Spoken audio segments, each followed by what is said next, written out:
Assalamualaikum warahmatullahi wabarakatuh. Alhamdulillahirabbil alamin.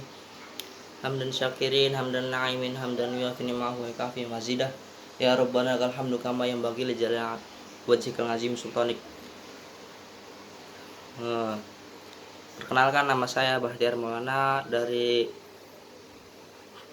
Tadris Matematika kelas 1A.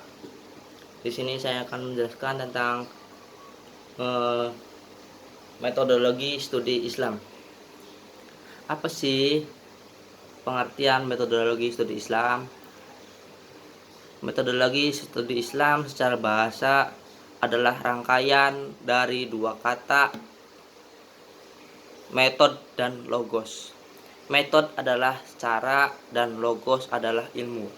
Sehingga secara kebahasaan, metodologi adalah ilmu tentang cara-cara tertentu dalam melakukan suatu hal. Dalam bahasa Arab, metodologi ini disebut sebagai manhaj, terambil dari kata manhaja yumanhiju nahjan, yang bermakna jalan yang jelas dan terang. Kata-kata ini secara mutlak diasosiasikan langsung dengan kata majemuk as-siratal mustaqim, jalan yang lurus, yang mengandung arti cepat, praktis, dan singkat menuju tujuan. Padanan kata lainnya dalam Islam adalah syariah, thariqah, sabil, sunnah, dan lain-lain. Semuanya bermakna jalan, cara, dan metode yang cepat, praktis, dan ringkas untuk mencapai maksud dan tujuan. Secara terminologis, manhaj atau metode adalah cara atau jalan yang menyampaikan kepada hakikat metodologis suatu objek pembahasan pada setiap cabang keilmuan melalui seperangkat kaidah-kaidah umum yang dapat mengarahkan aktivitas rasio hingga sampai kepada kebenaran objektif suatu penelitian atau penyelidikan. Apakah penting belajar metodologi studi Islam? Ya, menurut saya sangat penting.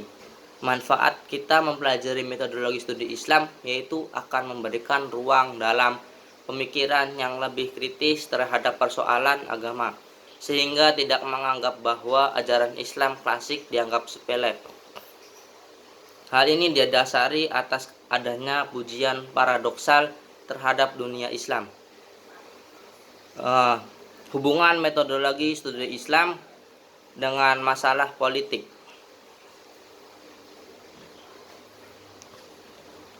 Metodologi merupakan suatu yang sangat penting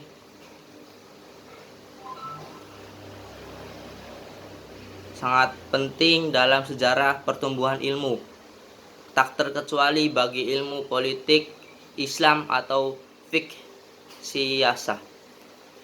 Tanpa metodologi ilmu pengetahuan takkan mungkin hidup, apalagi berkembang.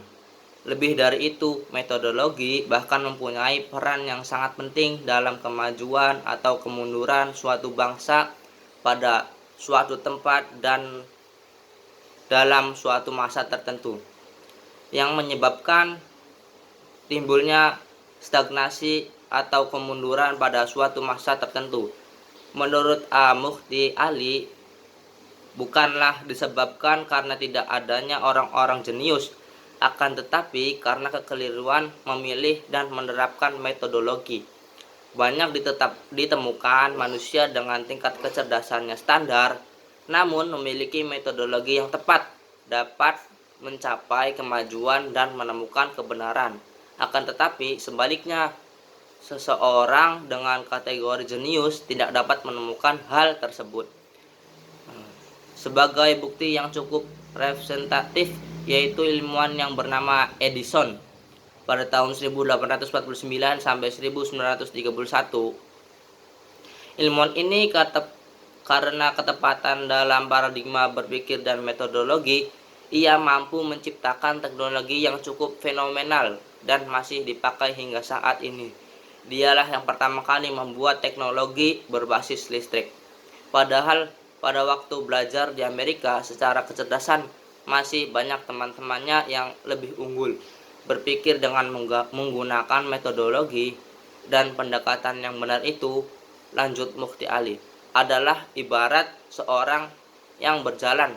Seseorang dengan keterbatasan kaki akan dapat sampai di tempat yang telah ditentukan lebih cepat apabila ia melewati rute yang benar dibandingkan dengan orang yang kakinya sehat. Bahkan seseorang pelari pun